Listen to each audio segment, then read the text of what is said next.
This one that I'm going to talk about today is the Partners in Parenting program, which is a multi-level suite of web-based interventions as an approach, a public health approach to empowering parents for child and youth mental health. So I might just start from the beginning, where this really all was birthed, and it dates back to about 2007, 2008, when I first finished my PhD, where I was involved in a large longitudinal study of adolescent development and looked at how family processes, including parental socialization of early adolescents' emotions, and how that's associated with their ability to regulate difficult emotions and their risk for developing mental health problems like depression. Upon completing my PhD, it became really evident to me that... Does everyone else can see the slides? I cannot see the slides. No, we can't. Oh. No, we have a blank white screen. Blank Yes, screen. no, we can't. Right, okay, thank you for letting me know that. Let me try this again.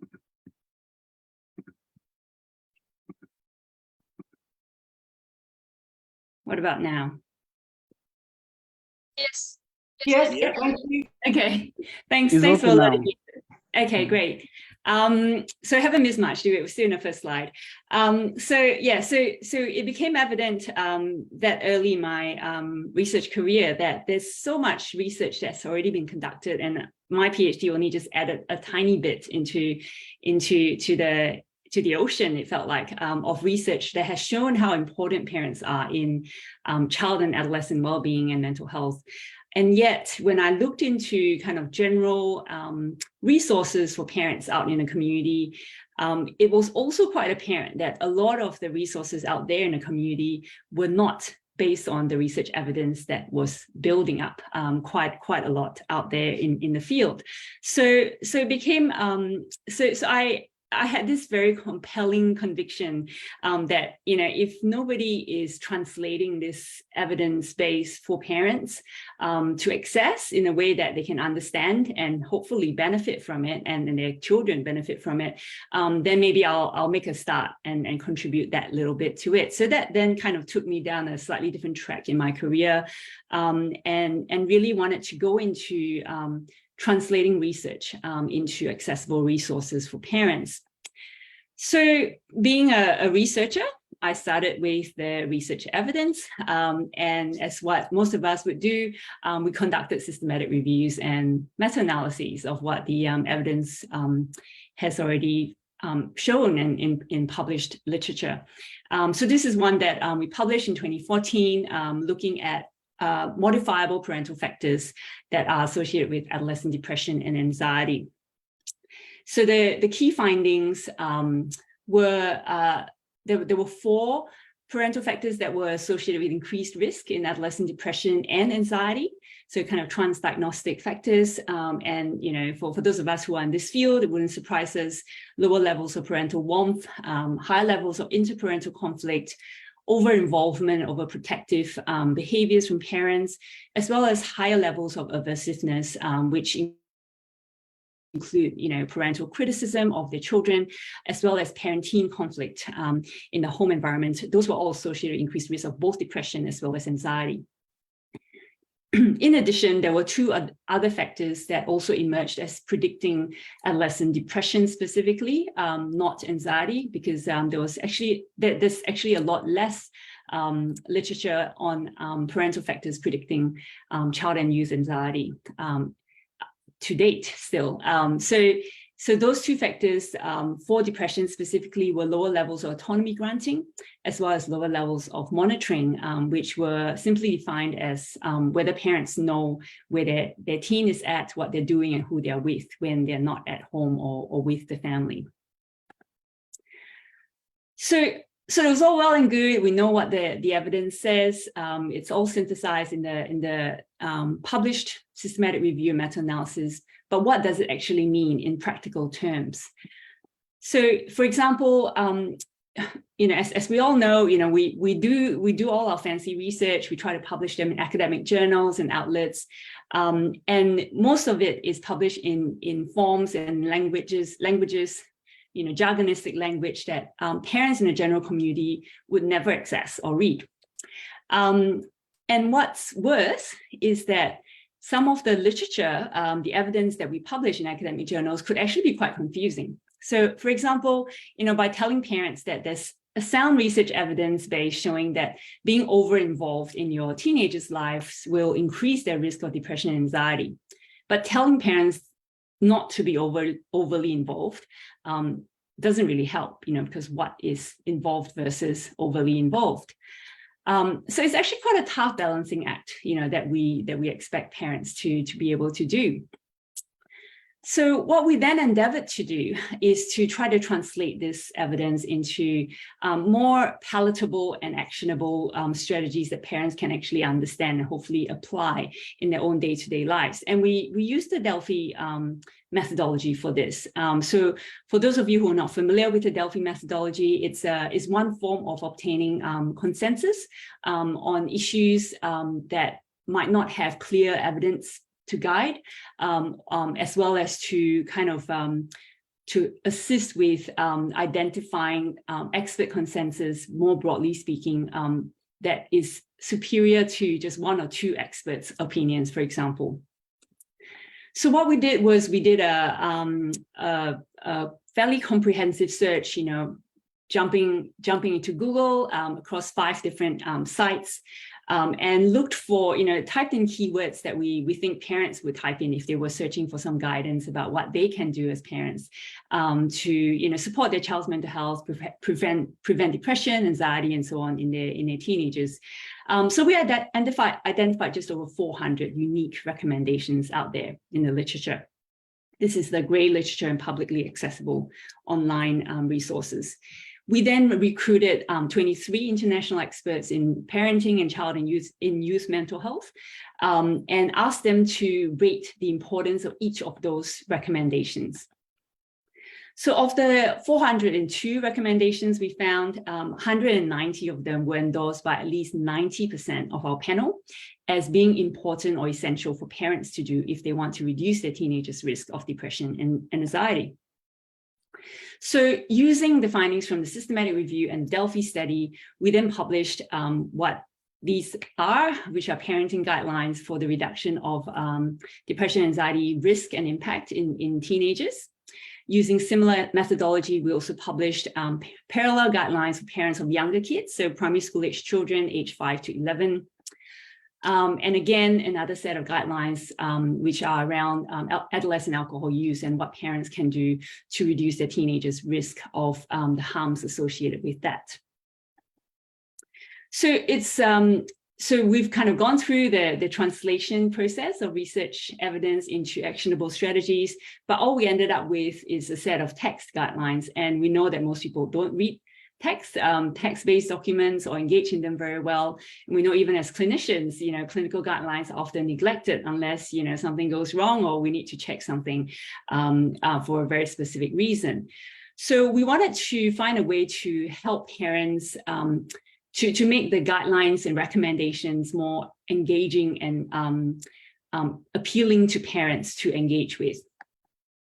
So one way that we tried to do this is through parenting programs, which we know out there over decades and decades, there have been a whole range of different parenting programs for prevention of child and youth mental health problems. And we conducted a systematic review quite a few years ago now that showed that randomized controlled trials of these interventions have found long-term benefits in child and youth mental health that last up to 15 years in some programs. So that's a promising way to engage parents in evidence-based strategies. We know that when it comes to universal prevention, it's there are less universal preventive programs, especially for parents of teenagers, which is the space that we were operating in with this particular program back then. And we also know that existing programs have various limitations that we would like to overcome. And so the online approach seemed to be a promising way to try to overcome some of these challenges. So mind you, this was back in 2010. So there weren't many online programs back then. And when it comes to any form of digital or technology-assisted programs, we were seeing things like videos and CD-ROMs and pre-recorded kind of interventions that were mailed to people's homes because the internet wasn't so widely accessible back then, but was starting to become more at that time. So we know that on face-to-face programs have these limitations in terms of accessibility and the barriers, logistical and practical barriers for parents getting to the face-to-face program, attending on time, but fitting into their schedule and so on. And so there's widespread challenges around the reach and uptake of even evidence-based programs that are run face-to-face. So that's where we kind of gave us impetus to try online modalities for delivering parenting programs.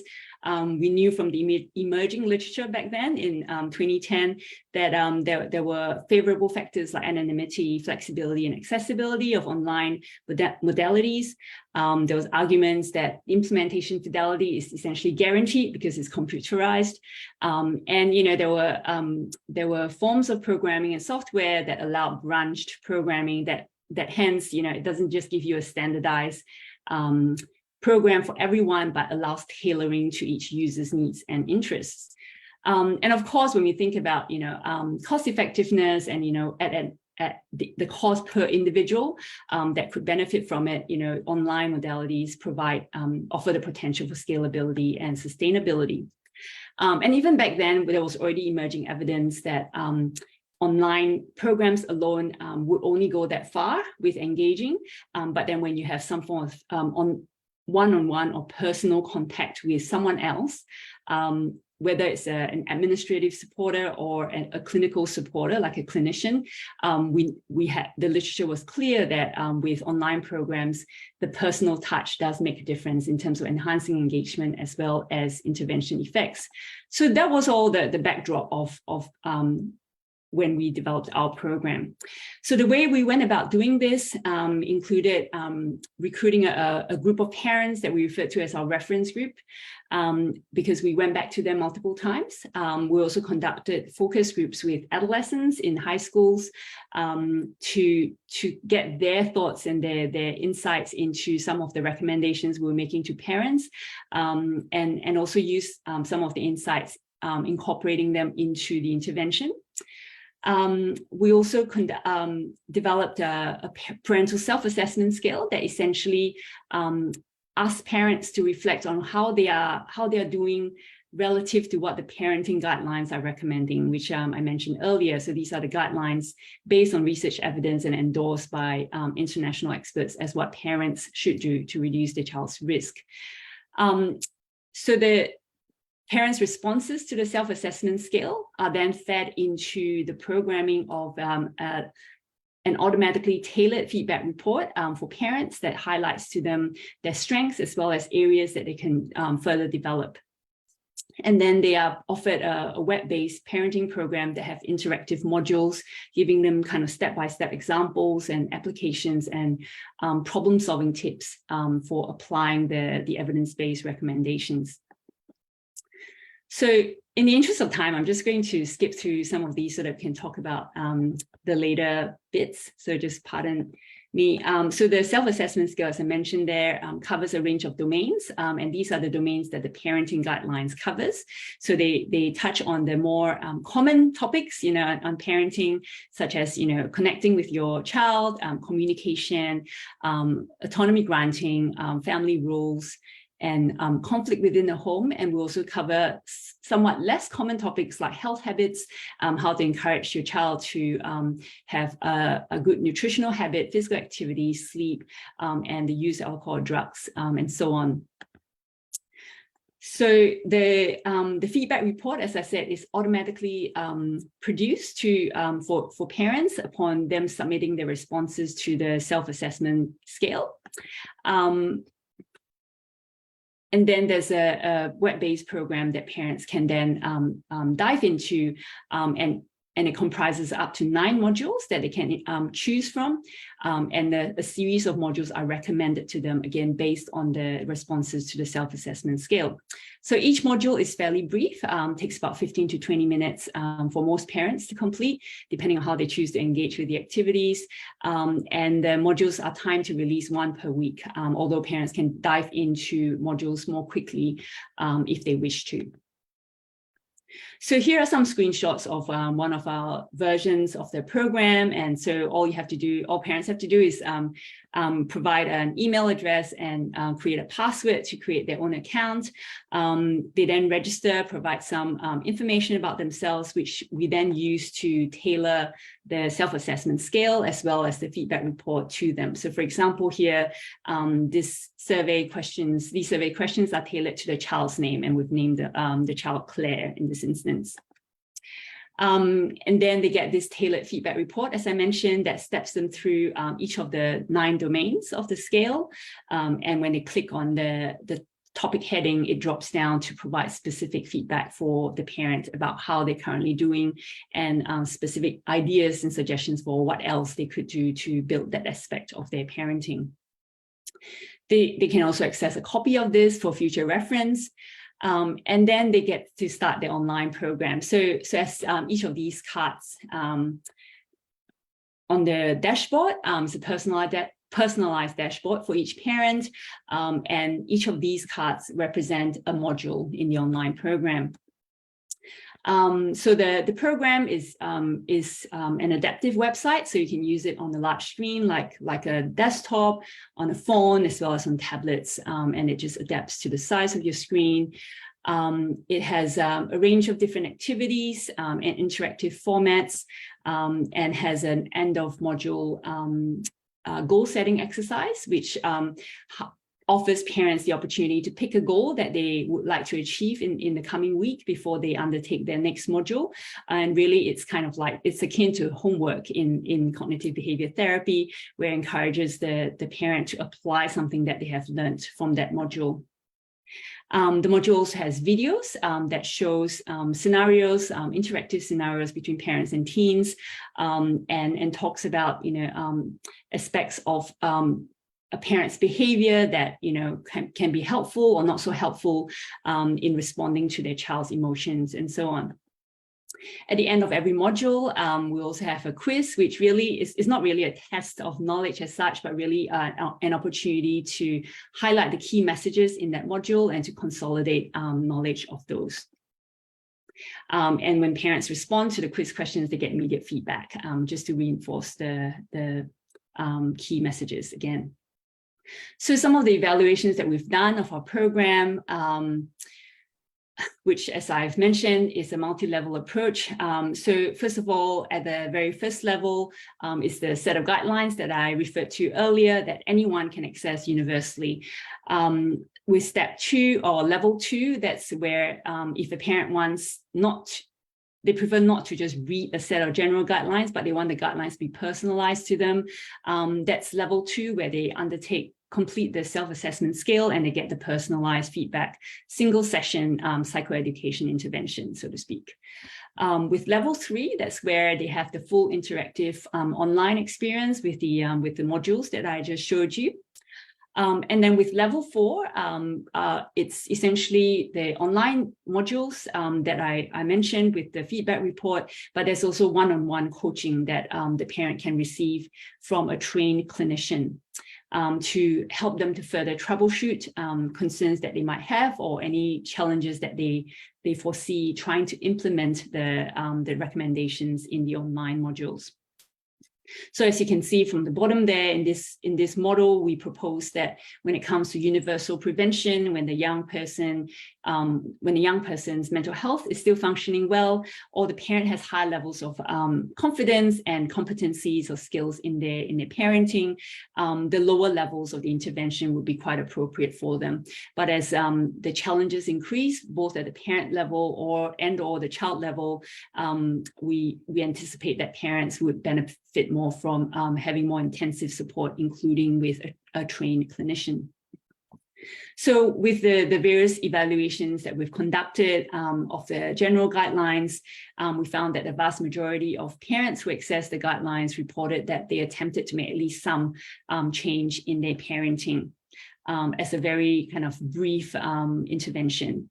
Likewise, we conducted a randomized controlled trial and found that the single session intervention was also effective in improving parenting strategies that are associated with reduced risk for adolescent depression and anxiety. Sorry.